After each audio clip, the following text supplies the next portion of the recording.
gonna go to the music for a little bit. The song with Ronnie Spencer, man. I mean, I'm gonna be honest. I done heard a lot. Like, it's very hard to get a Ronnie Spencer feature. You know, the guy that actually sounds like the Isley brothers. I mean, the only person living that actually has anything close to the Isley brothers. He stand right beside the Isley brothers and sing like a motherfucker. And that nigga, what's his name, Ronald? Yeah, Ronald. Yeah. He chill bumps on his own saying, this nigga sound exactly like me. Oh, so they actually met? Yeah. So Ronald Isley and Ryan Spencer actually met? They sung together a lot of times. Oh, okay. But so how did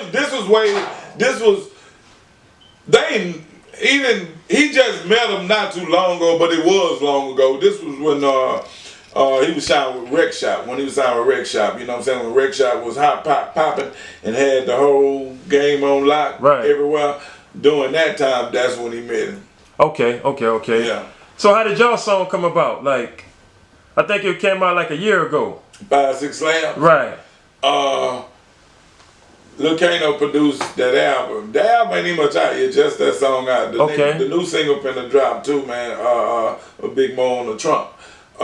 You seen it. But Lil Kano, the producer, he produced that particular whole album right there called the H-Town Underboss. It's not released yet. Okay, that's just a single. Yeah, that's a single that's off of there that we put out. And we were producing all my shit, and we went over Ronnie Spencer's house for something. I forgot what it was, but we went over his house for something, and Ronnie got all this shit in this motherfucking house. I'm talking about like trumpet on the wall, guitar on the wall, different instruments all around, a big old grand piano, and the digital studio system right here too, you know what I'm saying? So, and the drum sets, all that shit for live showing in that nigga studio. So he produced? Who? Ron.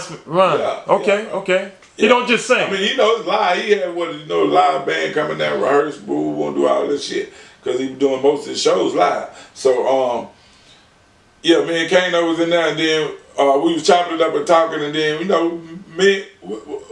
been doing shit since the Dirty Third. In the Dirty Third movie that Rec Shop put out, I was Ronnie Spencer manager in that movie. Okay, I was gonna get to that. Yeah, so that connection there got you in. Yeah, that's when I first met Ronnie. Okay, in the 33rd movie. Yeah. Okay. On the set of the Dirty Third movie, that's why I first met Ronnie. And then after that, we used to see each other all the time at Rec Shop, after hours and all that shit. And ever since we've been cool. And him and Kano real tight too. Okay. So, Kano helped him produce a lot of shit, and they helped each other, whatever. We over there, Kano produced to get some sounds or something. I don't know. And we said, man, y'all need to do one together. And we was like, yeah, we've been talking about doing something together. We just ain't never got around to it. And then, boom. And then that nigga Kano said, okay, I'm finna make some shit right now. Fuck all that. We ain't even do all that shit no more. He said, all niggas dying and shit. Because we always say we gonna do shit later. We finna do that whole right now, nigga. Because I think somebody had died. And we was like supposed to go into the studio with him like the next day. I don't know. But that happened a few times. That happened with me and Mafio. Mafio supposed to be doing the song the next day. But anyway, long story short, that nigga got on the bass line, on the boom, and then that nigga went and jumped on the drums. That nigga Kano playing the drum like woo. Then the nigga went and grabbed the horn off the wall, hooked the microphone up, playing the horn in that bitch. Boom, that nigga went got the piano, that nigga playing the grand piano in that bitch. Nigga, in 15 minutes, that bitch was ready to go.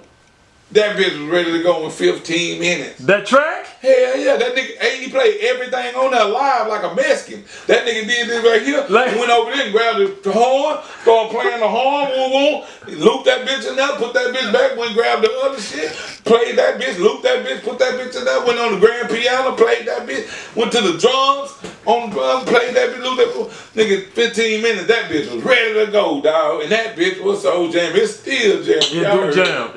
Y'all ain't heard it, Google it right now, man. Shout out Ronnie Spencer, man. Yeah. Showtime featuring Ronnie Spencer and Ronella Spencer. Ronella Spencer is his daughter. That's the one who was singing on the Big Mo album, that Bar Baby. Oh, really? Bar Baby. Yeah, that's her when she was smiling.